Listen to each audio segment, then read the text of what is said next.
Estou aqui num cenário todo diferente, todo mundo deve ter percebido. Estou aqui na cidade de Santos, na casa dos meus pais. E aproveitando que eu estava por aqui, eu fui ali na biblioteca do meu pai, que tem vários livros ali. Peguei esse livrinho aqui do pastor Augusto Nicodemos, Mantendo a Igreja Pura.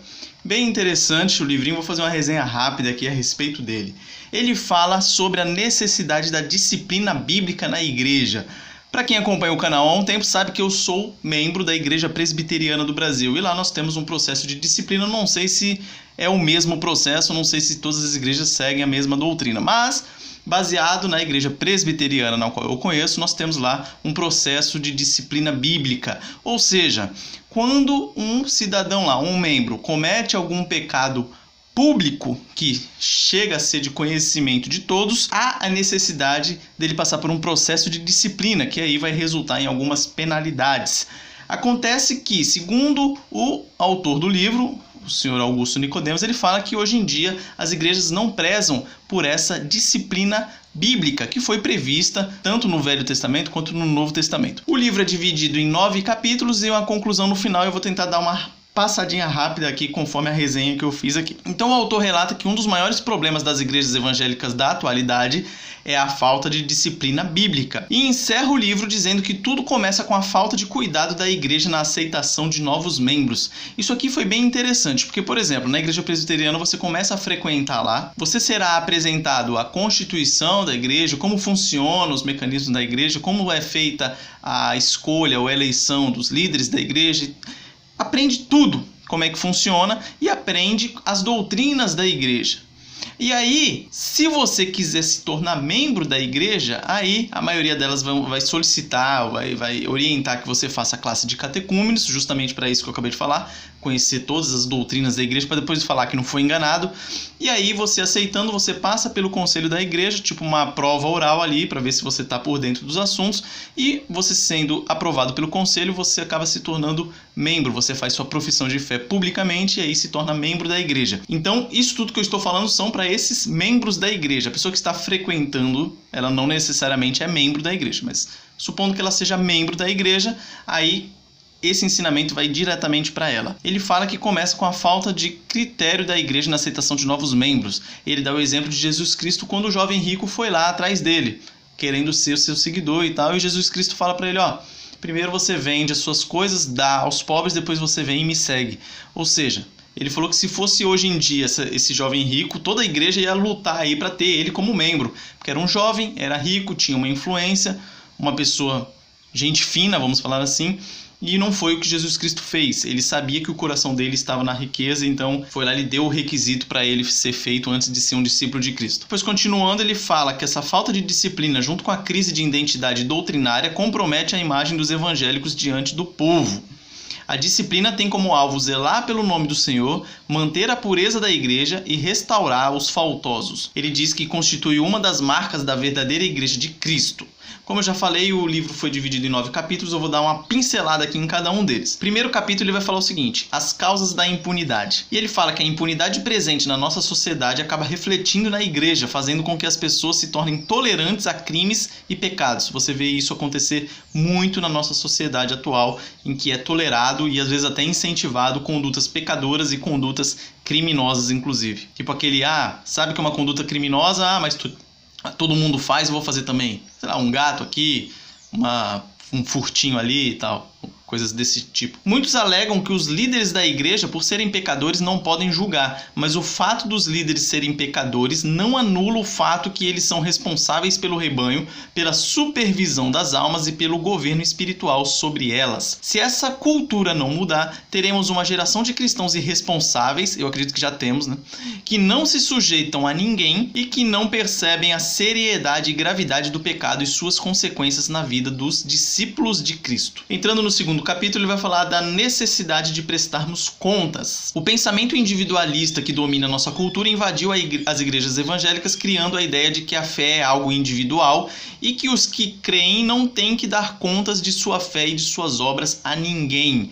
Eu vou deixar aqui a foto aqui que eu tirei aqui da página 17 e 18 para você ver as referências bíblicas. E aí, caso você tenha curiosidade a respeito disso, procure lá nas referências bíblicas. Capítulo 3. Quem deve ser disciplinado na igreja? Ele fala que todos. Pecados públicos que envolvem outras pessoas, mancham o nome de Cristo e envergonham a igreja devem passar pelo processo bíblico da disciplina. Lembrando que pecados individuais são tratados entre a pessoa e Cristo. Não tem como você punir o pensamento do indivíduo. Em capítulo 4, a necessidade de disciplina. Temos na Bíblia diversos exemplos da aplicação da disciplina.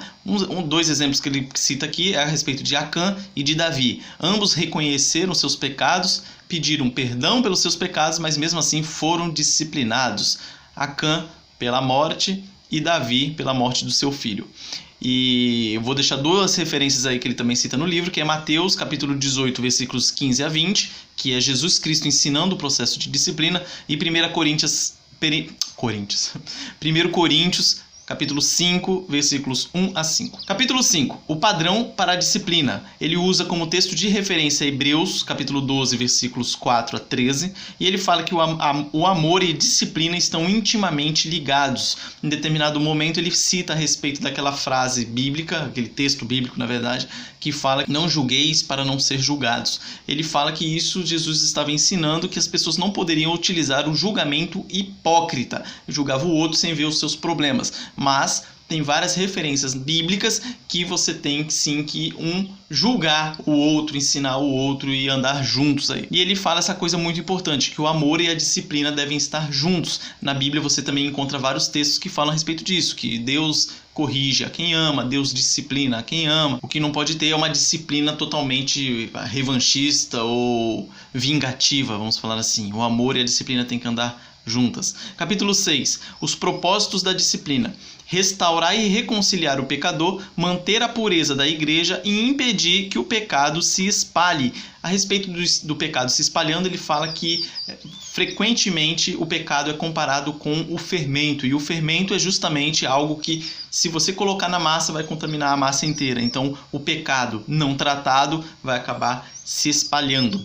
A igreja ser composta por pecadores não é motivo para nos impedir de buscar e lutar pela pureza, como indivíduos e como igreja. É importante também para que o pecado não se espalhe, para que os outros temam. E ele dá como referência 1 Timóteo capítulo 5, versículo 20 e Atos 5, 11. Em uma igreja onde reina a impunidade, todos se sentem à vontade para transgredir. Aquele que falei anteriormente aí sobre o fermento. A disciplina pública deixa claro que a igreja não concorda e não endossa determinado tipo de comportamento.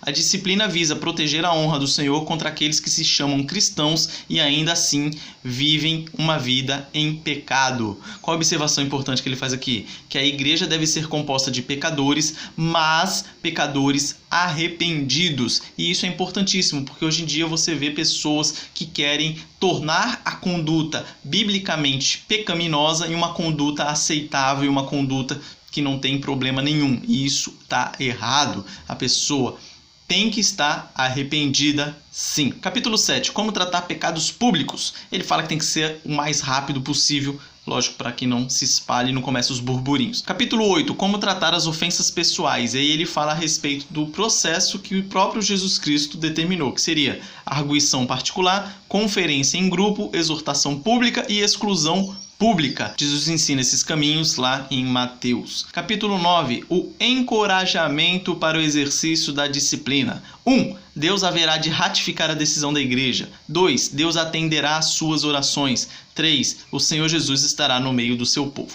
Qual a conclusão? Primeiro, uma observação que ele faz que eu achei bem interessante. Ele falou que o diretor do seminário dele, que acabou sendo o sogro dele futuramente, ele orava diariamente lá no seminário da seguinte maneira: Senhor, ajuda-me a abençoar aqueles que o Senhor de fato trouxe para cá, e ajuda-me a colocar para fora aqueles que o Senhor nunca chamou.